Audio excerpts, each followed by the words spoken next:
ሰላምና ጤና በያላችሁበት ዓለም ዳርቻ ሁሉ ይሁንላችሁ። በዛሬ ትምህርታችን በብዙዎቻችሁ ጥያቄ መሰረት በሰውነታችን ላይ ለሚከሰተው ድካምና የሰውነት መዛል ዋነኛ ጀርባ ምክንያት የሆኑ 4 የቫይታሚኖች የሚነራሎች እጥረት የምንመለከት ይሆናል። እነዚህ ቫይታሚኖች ሚነራሎች እነማን ናቸው?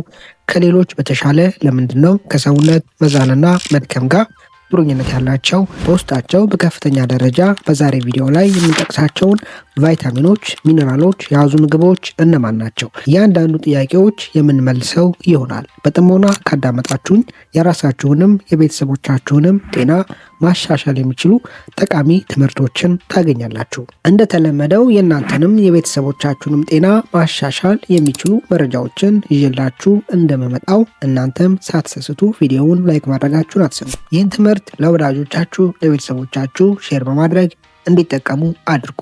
ለቻናሌ አዲስ የሆናችሁ ሰዎች ዶክተር ዳኒ ይባላለሁ። ቻናሌን ሰብስክራይብ በማድረግ ከጎን ያለውን የደወል ምልክት አንድ በመጫን በመለቃቸው ትምህርቶች የራስዎንና የቤተሰቡን ጤና ይጠብቁ። ለሰውነት መዛልና መድከም ዋነኛ የጀርባ ምክንያት የሆኑት የሚከተሉት ቫይታሚኖች ሚነራሎች ናቸው። አንደኛ ቫይታሚን ዲ፣ ሁለተኛ ማግኒዥየም፣ ሶስተኛ ቫይታሚን ቢ12 እና አራተኛ አይረን። በሰውነታችን ውስጥ ከነዚህ አንዱ ቫይታሚን ወይም ሚነራል እጥረት በሚከሰትበት ጊዜ ተያይዞ የሰውነት መዛልና ድካም ሊከሰት ይችላል። ለምንድነው እነዚህ ቫይታሚኖች ሚነራሎች ከሌሎች በተሻለ ከሰውነት መዛልና ድካም ጋር የሚቆራኙት? አንደኛ ማግኒዥየም በሰውነታችን ውስጥ ከ300 በላይ ባዮኬሚካል ሪያክሽኖች ላይ በቀጥታ ይሳተፋል። ማግኒዥየም አብዛኛዎቹ ባዮኬሚካል ሪያክሽኖች ኬሚካላዊ ለውጦች ደግሞ ሰውነታችን ኃይልን ኤቲፒ ለማምረት የሚያካሂዳቸው የሚተገብራቸው ናቸው። ማግኒዥየም እነዚህ ኬሚካላዊ ሪያክሽኖች ውስጥ እንደ ኮፋክተር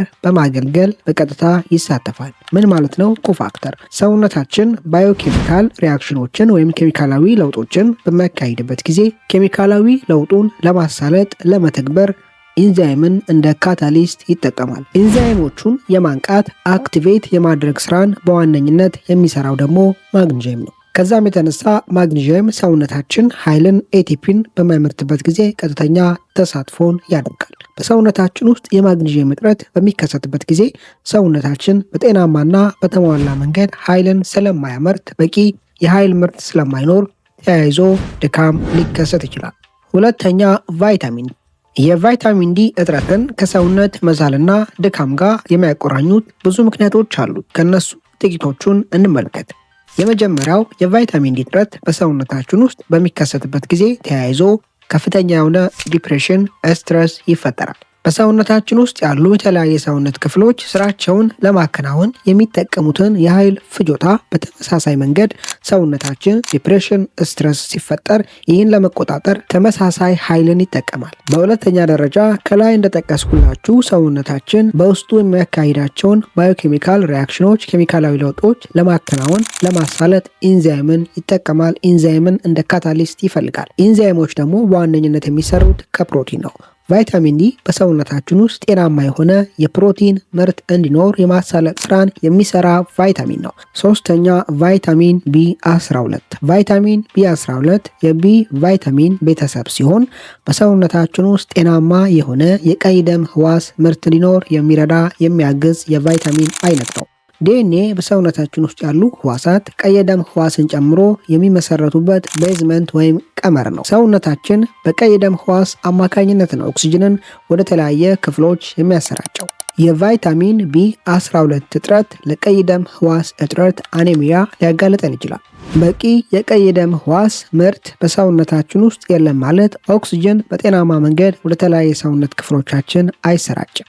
አንደኛውና ዋነኛው ለድካም ለሰውነት መዛል ምክንያት የኦክሲጅን ስርጭት ማነስ ወይም እጥረት መከሰት ነው። አራተኛ አይረን። አይረን በቀይ ደም ህዋስ ውስጥ የሚገኝ የሂሞግሎቢን ፕሮቲን ዋነኛ ግብአት ነው። ሂሞግሎቢን በቀይ ደም ህዋስ ውስጥ የሚገኝ ኦክሲጅንን ተሸክሞ ወደ ተለያየ ሰውነት ክፍሎቻችን የማሰራጨት የማዛወር ስራን የሚሰራ የፕሮቲን አይነት ነው። በሰውነታችን ዝቅተኛ የአይረን ክምችት ወይም መጠን በሚኖርበት ጊዜ ተያይዞ በቀይ ደም ህዋስ ውስጥ ያለው የሂሞግሎቢን ቁጥር ያንሳል፣ ይቀንሳል። ይህም ማለት ኦክሲጅንን ተሸክመው ወደ ተለያየ ሰውነት ክፍል የማሰራጨት የማዘዋወር አቅም ያላቸው የቀይ ደም ህዋሳት ቁጥር እያነሰ እያሽቆለቆለ ይመጣል። ያ ደግሞ በሰውነታችን ውስጥ በቂ የሆነ የኦክሲጅን ስርጭት እንዳይኖር በማድረግ ድካምና የሰውነት መዛልን ያስከትላል። አይረን ልክ እንደ ቫይታሚን ቢ12 አኔሚያን፣ የቀይ ደም ህዋስ እጥረትን የማስከተል አቅም አለው።